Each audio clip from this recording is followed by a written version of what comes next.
تو پھر یہ خو جو طبع کے اندر ہے، بندہ سننا چاہتا ہے، وہ بےتابیاں اسے تنگ کرنے لگ جاتی ہیں، اس کے اندر اداسیاں پیدا ہوتی ہیں کہ یار میں تو اس سے پیار کرتا ہوں، میں تو اس سے محبت کرتا ہوں، وہ بھی کرتا ہوگا، یہ تو یقیناً اس نے مجھے توفیق سجدہ نصیب ہی تب کی ہے، لیکن میں بھی تو سننا چاہتا ہوں کہ وہ مجھ سے پیار کرتا ہے، میرے سجدوں کا مل ڈالا ہے اس نے۔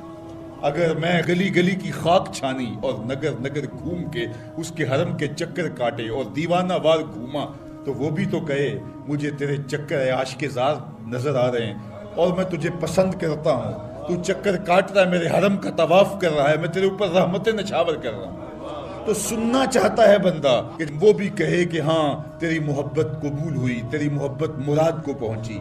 تو آواز آئی تم یہ چاہتے ہو نا کہ وہ بھی تم سے محبت کا اظہار کرے اور اعلان کرے اور اس کی محبت کا تمہیں یقین تو ہے لیکن وہ مزید جو ہے وہ اذعان و یقین کے سانچے میں ڈھل جائے۔ تو کہا کہ یہ اگر تم چاہتے ہو تو تم ایک طریقہ بتاتا ہوں، تم محبت کا جواب چاہتے ہو، تم ان سجدوں کا جواب چاہتے ہو، تم طواف اور ان چکروں کا جواب چاہتے ہو، تو تمہیں بتاتا ہوں میرے رسول کی چوکھٹ پہ آؤ اور ان کی اتباع کرو، ان کی اتباع کرو۔ تم نکلے تو محبت کرنے تھے، تم عاشق زار بنے تھے، لیکن یحببکم اللہ، وہ خدا ہو کہ تم سے محبت کرے گا۔ اچھا یہاں میں ایک اور جملہ کہنا چاہوں گا اور وہ یہ کہ یہاں ذکر کیا گیا حضور کی اتباع کا، تو اتباع سے قبل بھی محبت، اتباع کے بعد بھی محبت۔ قل ان کنتم تحبون اللہ فاتبعونی یحببکم اللہ، یعنی اتباع سے پہلے بھی محبت، اتباع کے بعد بھی محبت۔ تو کوئی اتباع لالچ میں بھی ہوتی ہے، کسی غرض میں بھی ہوتی ہے کہ میں اس کی بات مانوں تو مجھے یہ ملے گا، لیکن کہا کہ تم نے میرے رسول کی اتباع ایسی کرنی جس کے آگے بھی محبت ہو، جس کے پیچھے بھی محبت ہو۔ جب تم محبت کے دائرے میں رہ کے اتباع اور فرما برداری اور انقیاد اور اطاعت کے زمرے میں آ جاؤ گے تو پھر تم تو نکلے تھے رب سے پیار کرنے کے لیے، لیکن وہ رب ہو کے خود کہتا ہے میں اب تم سے پیار کرتا ہوں، اور درمیان میں اتباع میرے حضور کی آئی۔ یہ مائک جس کمپنی نے بنایا ہے، جب ہم مارکیٹ سے خرید کے لائے تھے تو اس کے ساتھ ایک چھوٹی سی بک بھی آئی تھی جس میں یہ بتایا گیا تھا کہ اس کو ہم نے استعمال کیسے کرنا ہے، خرابی کی صورت میں اس کی اصلاح کیسے ہوگی، اور اگر اس کے مطابق ہم اس کو استعمال کریں، جس طرح کی بیٹری اس کے اندر آنی چاہیے تو وہ ڈالیں گے تو دیر تک اس کے فوائد اور ثمرات حاصل کرتے رہیں گے۔ لیکن اگر ہم اس کتاب کو جو اس کے ساتھ ہمیں ملی تھی، جس کمپنی نے اسے بنایا ہے، تو اس کا طریقہ استعمال ساتھ بتایا ہے، اس کتاب کو پھاڑ کے پھینک دیں گے یا اس کو لپیٹ کے کہیں اونچی جگہ پہ رکھ دیں گے اور اس کو اپنی مرضی سے چلانا چاہیں گے تو پھر اپنی مرضی سے ہم اس سے فائدہ حاصل نہیں کر پائیں گے۔ تھوڑا وقت فائدہ حاصل ہوگا لیکن نتیجہ کچھ بھی نہیں ہوگا۔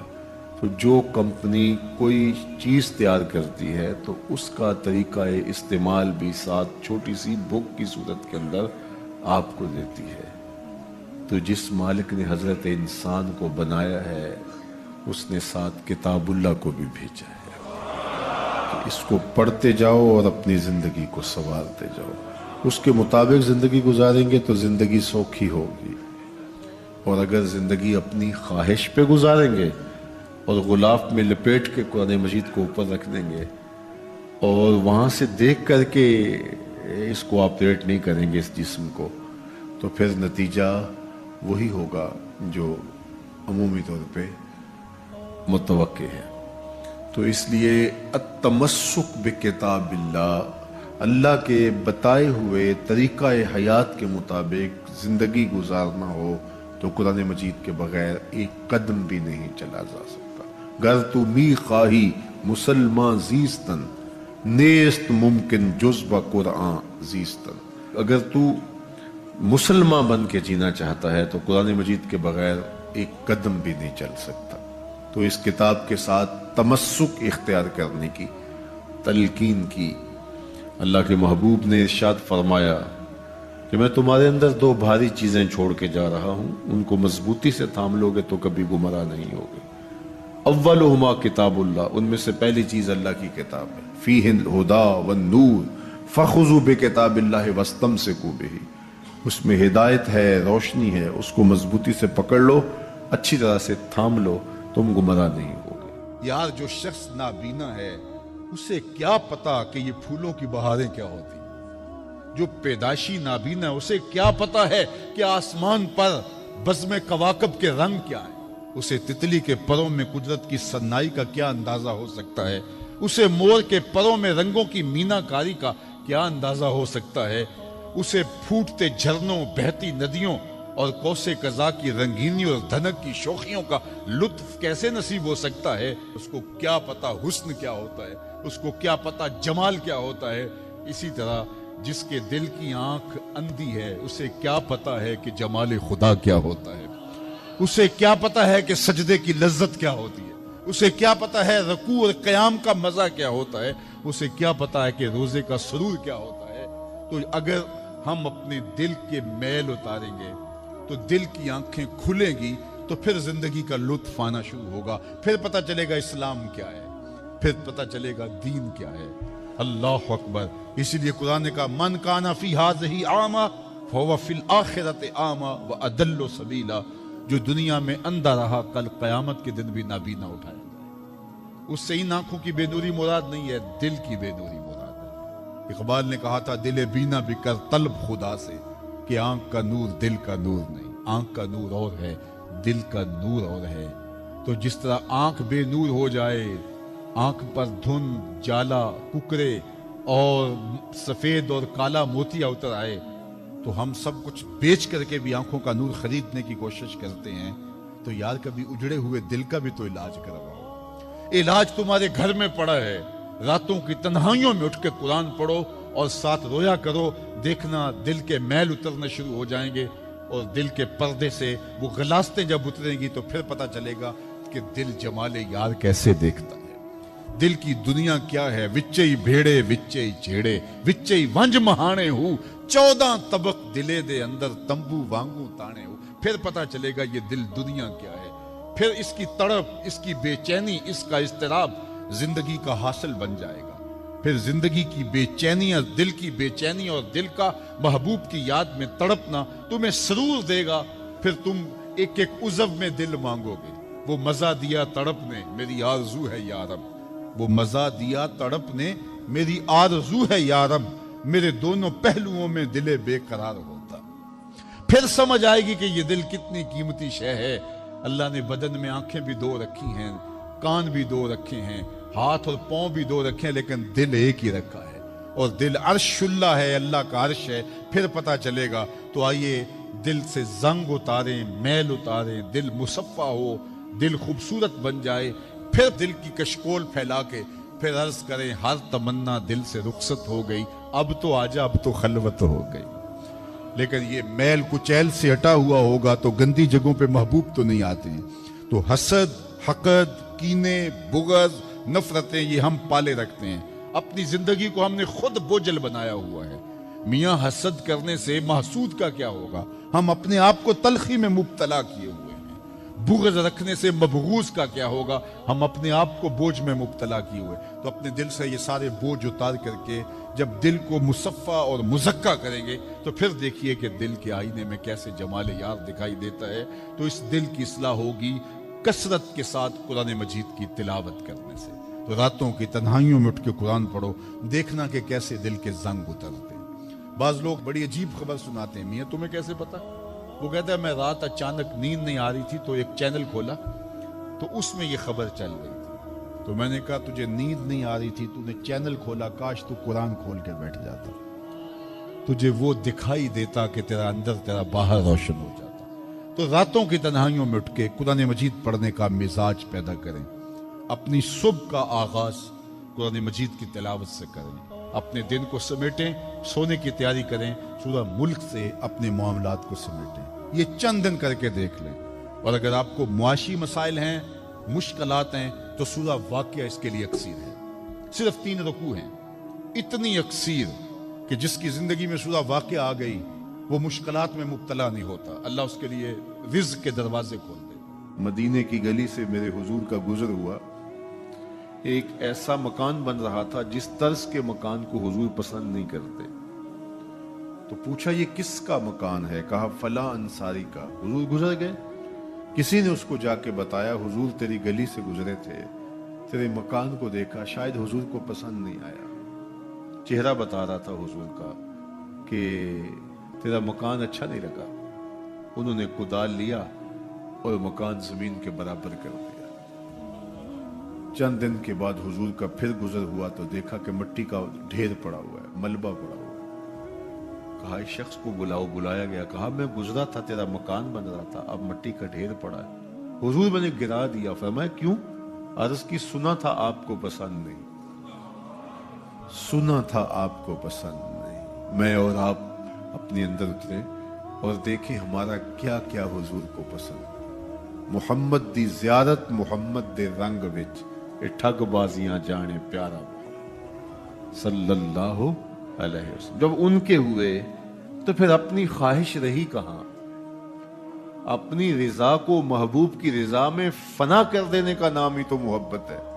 تیرے ہندیاں سندیاں محبوبہ، میں کافر ہواں جے میں ہواں، اپنی نفی کرنے کا نام ہی تو محبت ہے۔ لیکن میں اپنی خواہشات کا پتلا ہوں اور عاشق رسول بھی ہوں، کیسی عجیب کہانی ہے۔ میں اپنی آرزوؤں کا بندہ بھی ہوں اور عاشق رسول ہوں، کیسی عجیب کہانی ہے۔ جب ان کے ہو گئے پھر اپنا کچھ نہ رہا۔ محبوب کی رضا میں اپنے آپ کو گم کرنے کا نام محبت ہے۔ جب ان کے ہوئے تو پھر زندگی کا جمال، زندگی کا نور نصیب ہوا، زندگی کی حقیقتیں ہاتھ آ گئی۔ میں عاشق رسول کہلاتا ہوں، حج اور عمرے بھی کرتا ہوں۔ میں 1.25 لاکھ مرتبہ جو ہے وہ ہر ہفتے میں درود بھی پڑھتا ہوں۔ میں محفل میلاد کرواتا ہوں، پوری دنیا کے نعت خواں جمع کرتا ہوں، لیکن حضور کی سنت چہرے پہ سجانے کی توفیق نہیں ہے۔ مجھے حضور علیہ الصلوۃ والسلام کے بتائے ہوئے طریقے کو اختیار کرنے کی ضرورت نہیں ہے۔ صاحب سوچیں، کہیں آپ اپنے آپ سے دھوکہ تو نہیں کر رہے؟ ان سے تو نہیں کیا جا سکتا۔ ان سے دھوکہ کون کرے؟ وہ تو جانتے ہیں کون کہاں کھڑا ہے۔ میرے حضور بولے یاری لا تو پاک نبی سنگ اے پر پوری یاری، یاری لا تو پاک نبی سنگ اے پر پوری یاری، پھر درود قبول ہے تیرا لکھ نہ لو ایک بار۔ پھر نہ لاکھ مرتبہ پڑھنا، ایک بار ہی پڑھ لینا وہ بھی قبول ہے۔ اشہد بلال عند اللہ اشہد، پھر بلال کا اشہد بھی قبول ہے۔ وہ چہرہ اور چہرے کا دل نہیں دیکھتے، بندے کا دل دیکھتے ہیں۔ تو جب تم اپنے باطن کو حضور کے نام پہ لگاؤ گے تو پھر ایک ایک عمل ان کی سنت کی اتباع میں۔ یہ صوفی کی علامات ہیں۔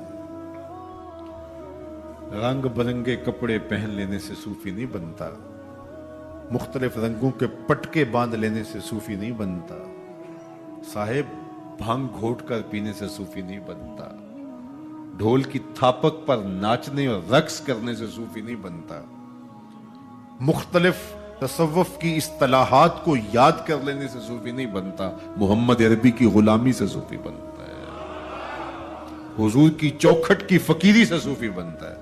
طائف کے بازاروں میں لوگوں نے پتھر تک مارے، نالین خون سے زخمی ہو گئے، اور ادھر سے حکم بھی آتا ہے محبوب بولو تو صحیح۔ ان پہاڑوں کو ایسے جو ہے وہ جوڑیں گے کہ یہ درمیان میں پس کے رہ جائیں گے، عذاب کے فرشتے حاضر ہو کے پیشکش کرتے ہیں، لیکن میرے حضور فرماتے ہیں نہیں، میں رحمت بن کے آیا ہوں۔ وہی رحمت للعالمین نبی فتح مکہ کے دن حکم دیتے ہیں کہ ابن خطل کو قتل کر دو، اس کی لونڈیوں کو قتل کر دو۔ یہ حضور کا گستاخ تھا، ہجب کیا کرتی تھی اس کی لونڈیاں، گا گا کے حضور کی اہانت کیا کرتی تھی۔ اس نے سوچا بچنے کی کوئی صورت نہیں ہے تو کعبۃ اللہ کے پردے کے اندر چھپ گیا۔ پوچھا گیا یہ تو کعبہ کے پردے کے اندر چھپ گیا ہے، یہاں پناہ لے لی ہے؟ کہا یہیں سے نکال کے قتل کر دو. یہ میرے نبی کا اختیار ہے. حضور چاہیں تو معاف کر دیں, حضور چاہیں تو حکم صادر کریں کہ ان پر حد جاری کر دی جائے, ان کو سزا دی جائے. اس لیے ہمارے اوپر لازم ہے کہ جس کا جرم ثابت ہو جائے اس کو قرار واقعی سزا دی جائے. ایک تو بات یہ ہوئی کہ جو عمومی طور پہ مختلف جگہوں پہ بیٹھ کے یہ چیختے ہیں کہ حضور نے تو معاف کر دیا, تو آپ معاف کیوں نہیں کرتے؟ آپ اتنے سخت کیوں ہو گئے ہیں؟ آپ حضور کے ماننے والے نہیں ہیں؟ تو میں نے کہا صاحب یہ سنت اختیار کیجئے, اپنے دشمنوں کو معاف کر دیجئے,